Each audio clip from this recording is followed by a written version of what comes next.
Hi, good morning. It's Sunday, November 10th, 2024. Thank you for joining me again here on Stand on Guard. I'm your host, David Crayden, and thank you. I'm going to read some of your comments this morning. Why? Because it's Sunday morning.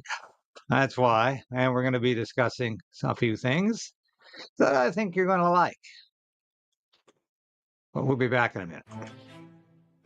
So we are in a very precarious position in this country. We need political change, but we also need the resolve to resist.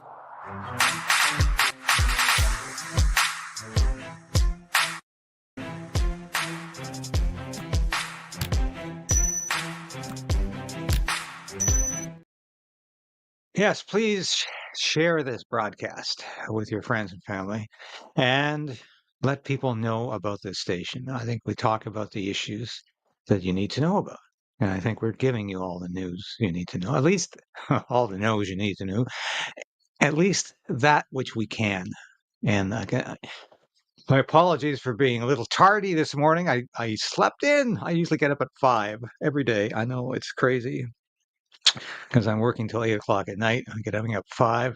And sooner or later, you just can't do it. So got up a little later this morning, threw this together, and a couple of things I want to talk about. But I want to look at one of your comments here, if I can. I'm going to start with a few comments. And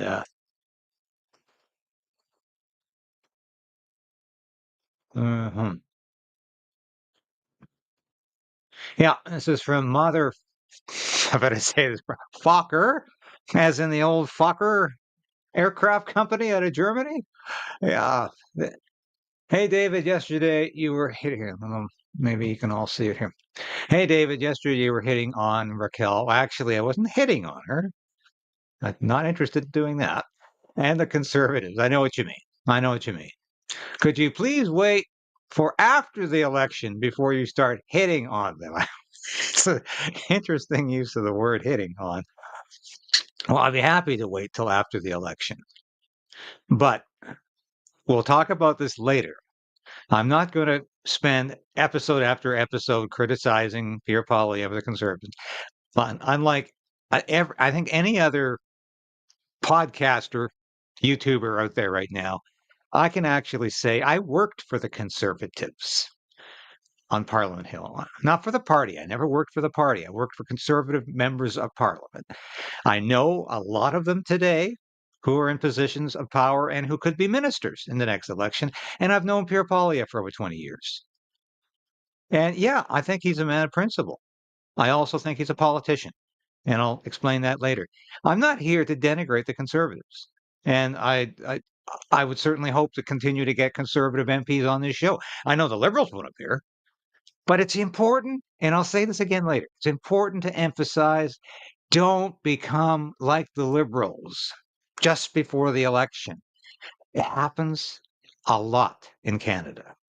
Donald Trump did not become like a Democrat before the elections. That's why he won with over 51% of the vote, because people saw there was going to be real change. And anyway, I'm not going to go into that right now. I'm going to say some good things about a conservative MP. How's that? Okay. Michael Cooper is an old friend, and I hope to get him back on the show. The last time I tried, the conservative communications said, well, maybe you want to talk to somebody else about this particular issue. So I said, fine, I'll take your advice.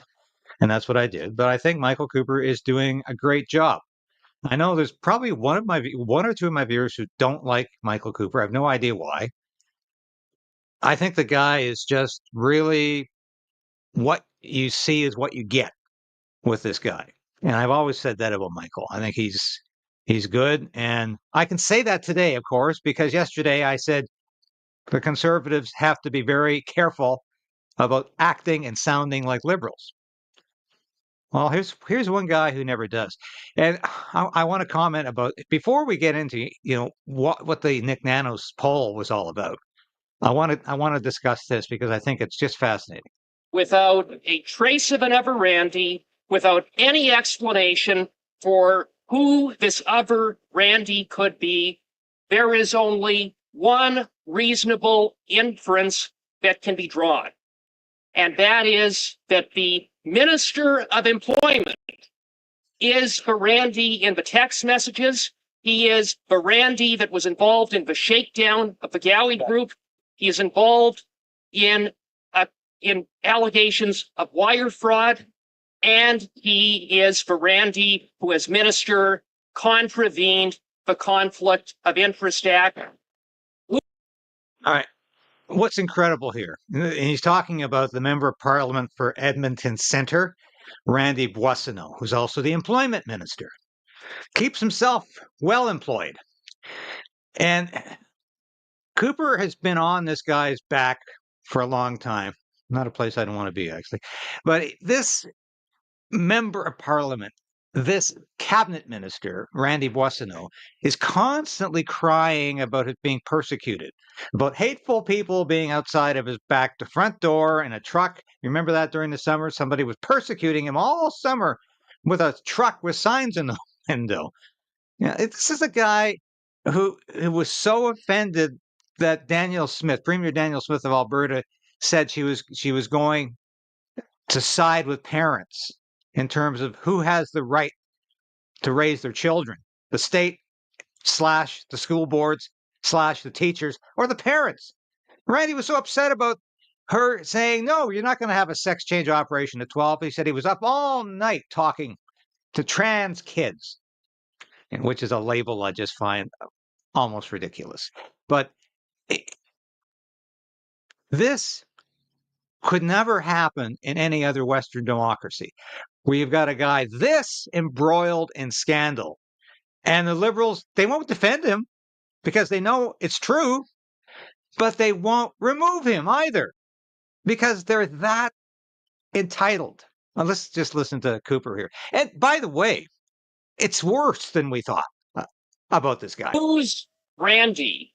That is the central question before this House as a result of your ruling, Mr. Speaker, in finding a prima facie question of privilege after the Minister of Employment's business partner, Stephen Anderson, refused to disclose to the Ethics Committee who Randy is.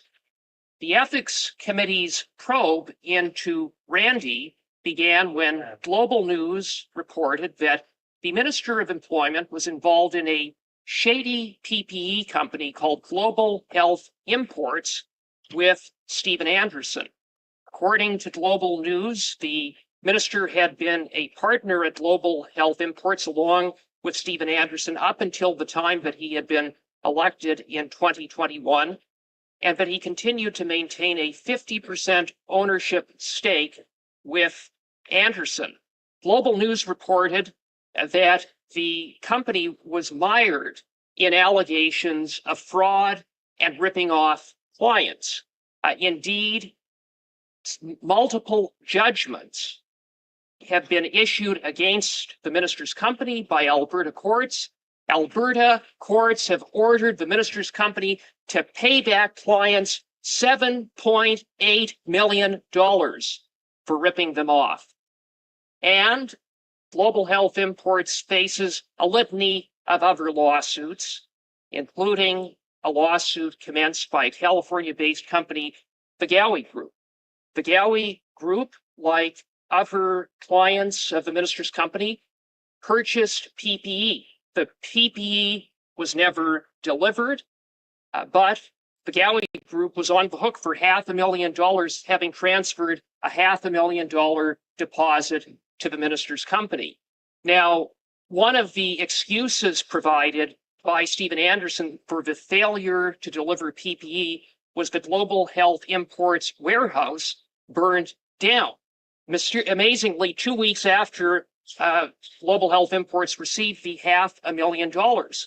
And then Anderson was reported to have told the Gowie Group that once they collected the insurance money, maybe then he would be in a position to repay the $500,000 deposit.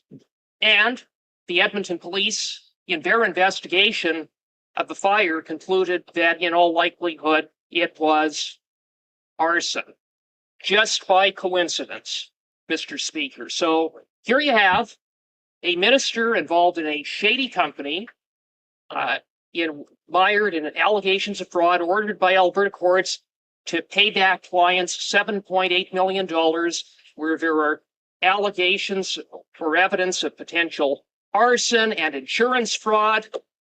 I would submit that on that alone, that ought to have been enough for the Prime Minister to tell the Minister of Employment, you're fired, you're out of cabinet. But there's more, because Global News reported that someone named Randy, connected with Global Health Imports, was involved in shaking down the Gowie Group for that $500,000 deposit. And that was evidence in text messages. Among the text messages that Global News uncovered was a message from Stephen Anderson to the Gowie Group leading up to the shakedown, in which he says, "What is going on? I just received this from Randy."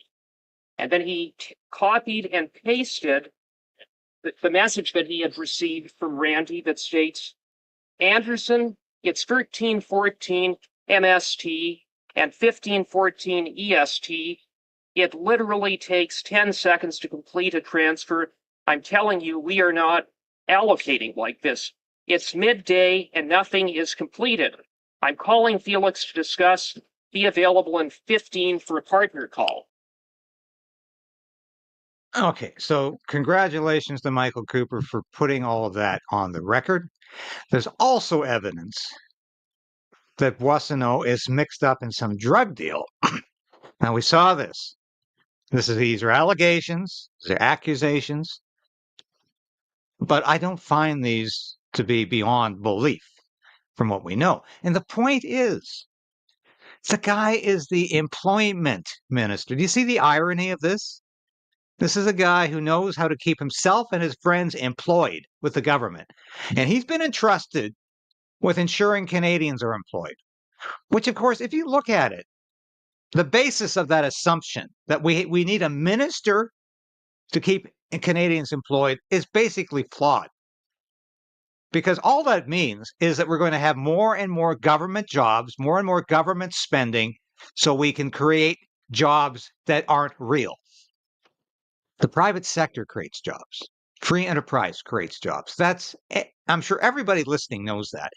Trudeau has expanded the public service larger than any other prime minister before him, and I hope since, or I hope to come.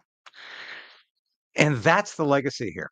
Now, I want to move to Trump derangement syndrome. I'm not going to show 10 minutes of videos of teenagers and young women going crazy over Donald Trump being elected. I mean, we live in an age of social media that is so anarchic, that is so crazy, that anybody, no matter how limited their intelligence, how limited their education, and I don't say, you even need high school to be bright or educated. Education can mean anything. I mean, can mean your life story, what the books you read, the broadcasts you listen to, but your willingness to learn. And I'm sorry, I see people graduating from Harvard who are not willing to learn. But the point is, any idiot can go on social media and vent today.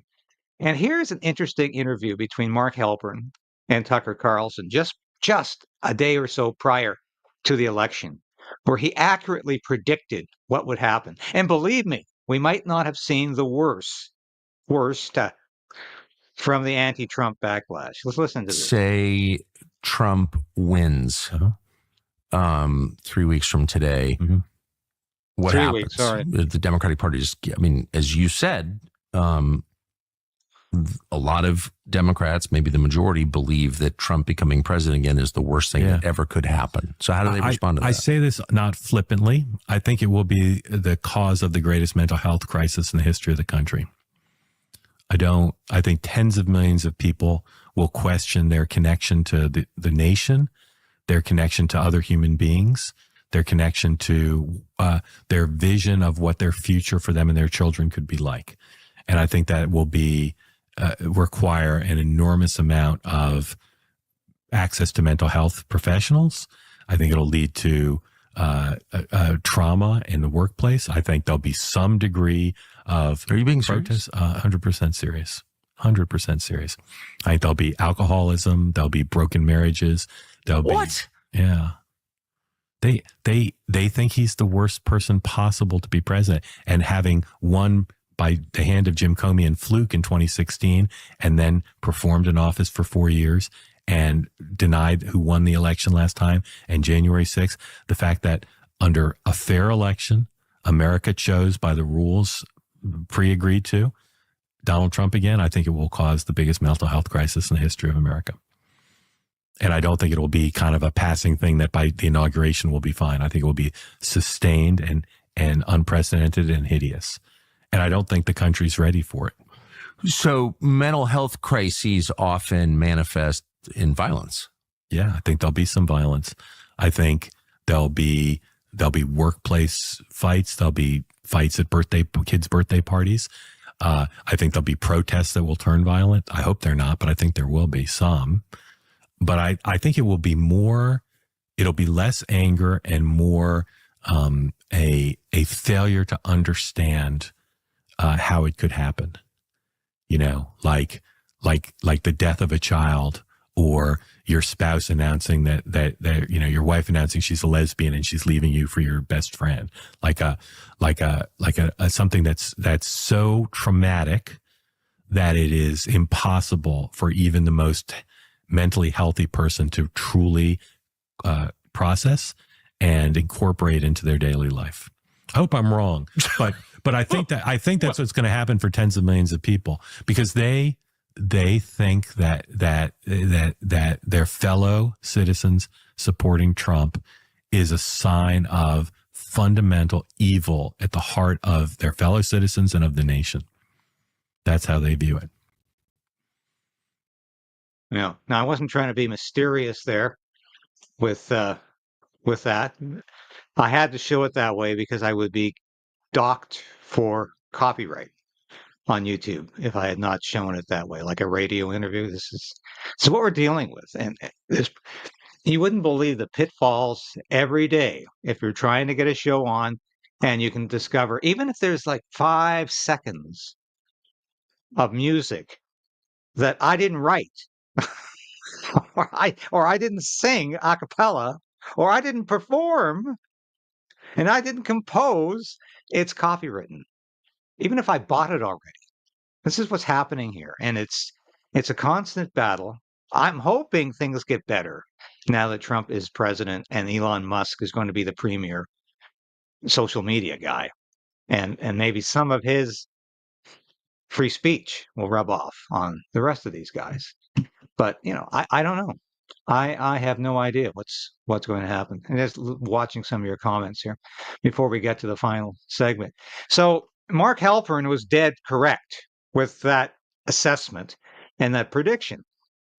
Millions of Americans, well, we don't know how many. Based on what happened on social media, though, this was a large-scale breakdown, and it's going to continue. I mean, we talk about Trump derangement syndrome almost comically, like it's a strange phenomena that we can't explain. Is it really a mental health condition? Well, clearly, if you think Donald Trump is Adolf Hitler come to life again, if you think Adolf Hitler is some kind of fascist, and if you think he's the one that's after free speech, he's the one that wants to imprison his political enemies, not the Democrats who have done so already, who have already taken away free speech rights, or in Canada, not the Liberals who are poised to pass Bill C-63, then you honestly aren't looking at reality in the right way. Now, I've saved the best for last here, and let's have some optimism, and I will comment at the end about the conservatives and about Pierre Poilievre. And like I say, I know Pierre Poilievre is going to win the next election. He has to. And that is not to say that I don't think the People's Party of Canada should get some representatives, some members of parliament to keep the conservatives honest on the right. That's necessary. And I hope Maxime Bernier, my friend Maxime, wins a seat. Hasn't done so yet. But I think that's good for democracy when we have people on the right keeping the conservatives honest. And that's what the conservative media needs to do, not to be in the pocket, not to be looking for a job. I'm not looking for a communications job with Pierre Poilievre. He wouldn't give me one anyway. But I'm not rehearsing for one either. I'm quite content to be on the right, criticizing people who want to move the Conservative Party to the left. And no, I'm not saying Pierre Poilievre is one of those. I'm saying there are people on his team who would like to do that. Anyway, let's get on to this good news here.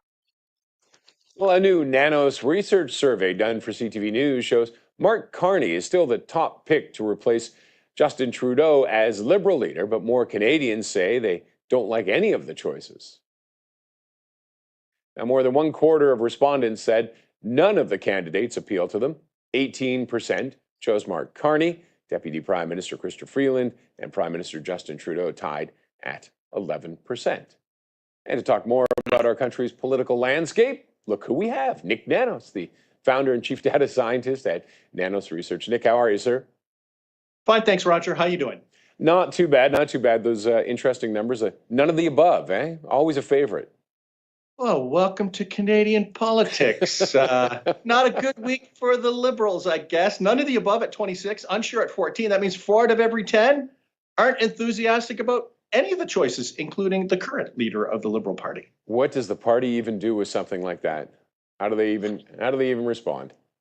Well, parties, let's face it, they're trailing the Conservatives in the polls. They're probably looking for a savior. Roger, right now, no savior for the Liberal Party of Canada. Why don't we just say that? They've got to hope that somehow Pierre Poilievre makes a mistake because that is the key, the takeaway from this interview with Nick Nanos, who's not really a friend of the Conservative Party. And his polls over the years, I think, have been favored the Liberals, shall we say that? But he's saying that there was no savior for the Liberal Party right now. And then this guy is not in the Conservative camp. If he can say that, I'm thinking it's probably good news. But what does he say? Pierre Poilievre doesn't make a mistake. We'll get back to that in a minute. What does that mean if Pierre Poilievre doesn't make a mistake? Now looking at who might be the leader, including Justin Trudeau, not really great numbers. Mark Carney does the best. Mm-hmm. So, that's positive. Maybe it's a Carney-Trudeau tag team. Not to sound like it's a wrestling match, but maybe something like that might help a little bit, but not a lot of enthusiasm right now. No, I don't know what there is they can do about that. And the Conservatives, looking at the numbers, 40% support again? Yeah, absolutely. The Conservatives are back at 4 out of every 10 Canadians give them a tip of the hat. Liberals back 16 points at 24, NDP at 21. The reality is that it's kind of like at 4 out of every 10. It's still a big win. Are we sounding like Bill Murray and Groundhog Day? Me and you kind of like still a big win for the Conservatives right now. Right.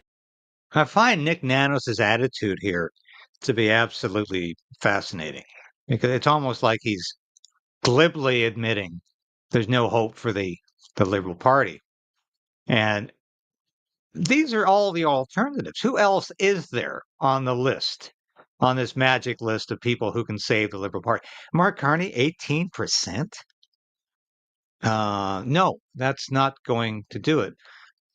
Chrystia Freeland, barely registering. Melanie Joly, certainly the most attractive. But she, 3-4%? Not going to happen, is it? And this is absolutely fascinating. Now, but a year is a lifetime in politics, and in theory, we're less than a year away from the election. So, but when it comes to leaders, though, Trudeau's made a little gain on Poilievre.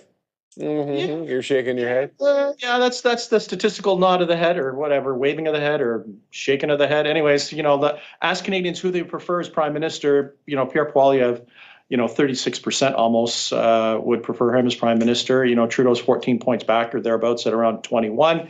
The movement for Trudeau is within the margin of error. We'll have to see whether that is a new trend. But right now he's okay. Notice this here, which is what Nicky Boy doesn't really mention, the fact that both Poilievre and Trudeau are up in this. I really find this hard to believe that even 21.3% of Canadians think Justin Trudeau is outfitted to deal with Donald Trump. Donald Trump makes mincemeat out of Justin Trudeau. Donald Trump demolishes Justin Trudeau every time they get together.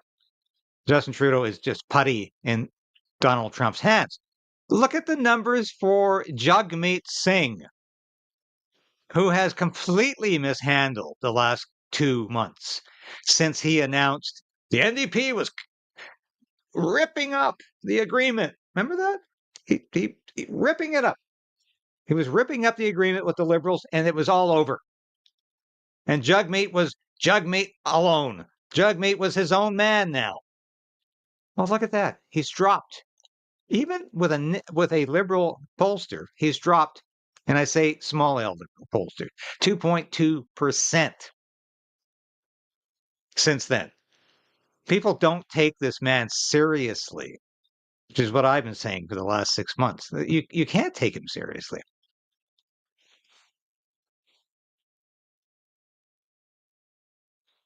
Still 14 points back. A little bit of negative pressure numerically on Singh at around 15 points, but the ballot numbers are still good for the Conservatives. The PM numbers are still good for Pierre Poilievre, and this goes back to what we said at the beginning, Roger.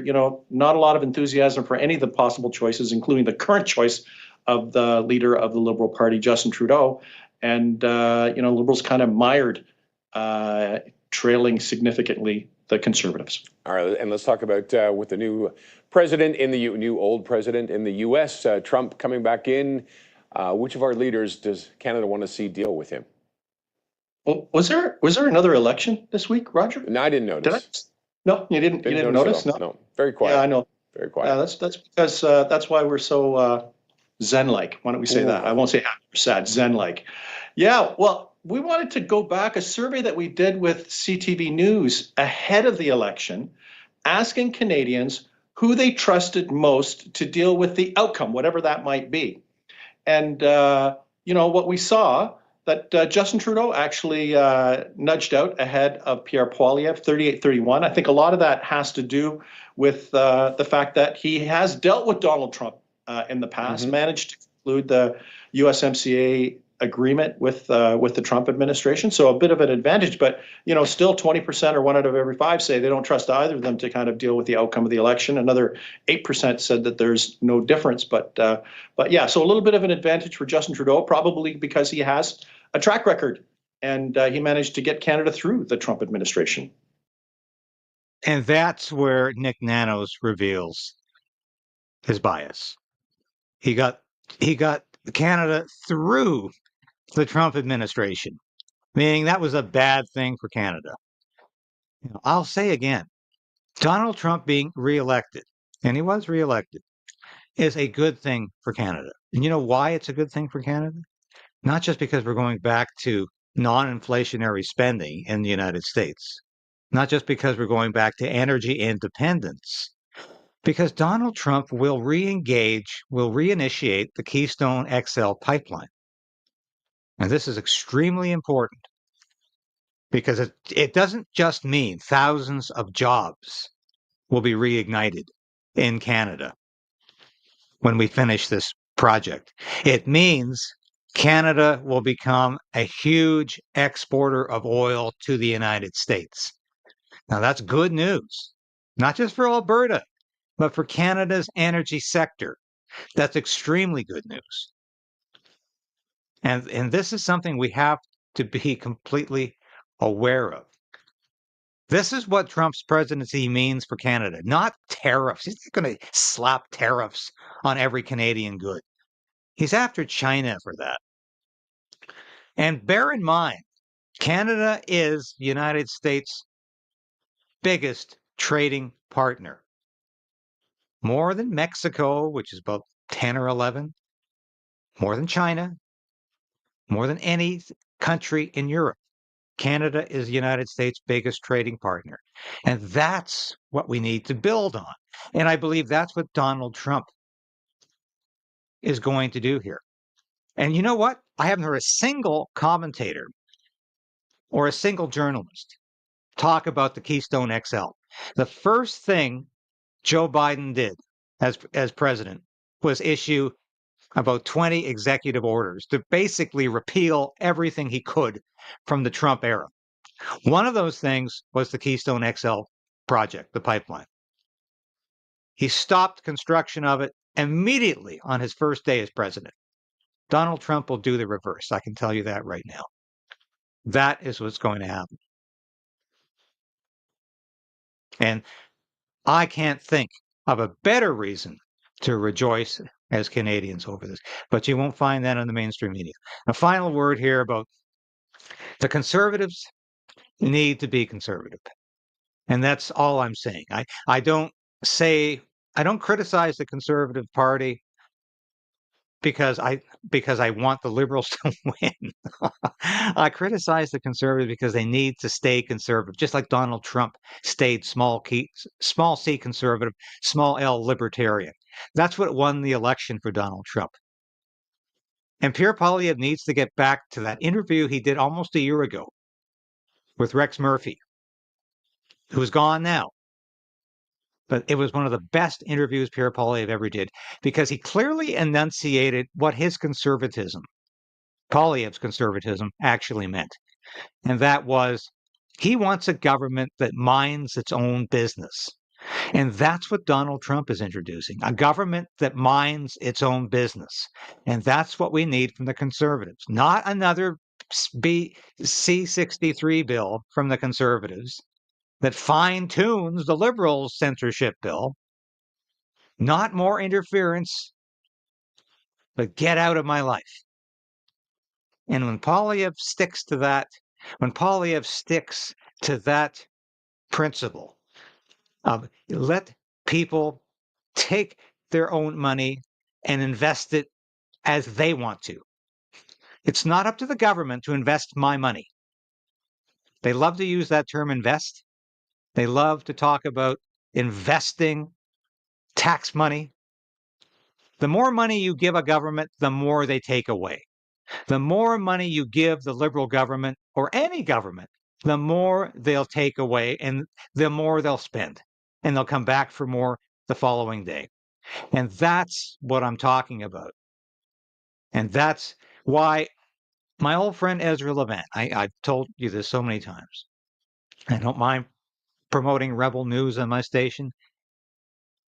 Ezra Levant once said to me, if the journalists on the right don't keep pushing from the right to keep the Conservative Party from becoming like the Liberal Party, it inevitably will become like the Liberal Party.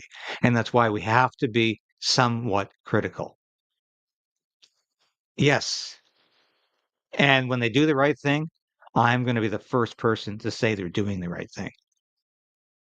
But we have to maintain vigilance at this time. It's very important. Anyway, I've gone over time. I hope you have a great rest of your weekend. It's Sunday. Enjoy your day. I'm going to be back again tomorrow, and it's Remembrance Day tomorrow. And I'm sorry I didn't have a poppy on today, but I am a real veteran. I'm not a make-believe veteran. I've actually served overseas, and I served for almost 14 years in the Canadian Armed Forces as a public affairs officer, which earns me the contempt of many people, but that's what I did proudly. And I was an Air Force officer throughout those years. And go to a ceremony tomorrow. Go to your cenotaph and remind the veterans that they're appreciated, as I do every year. Thanks for watching today, folks. God bless you, and we love you.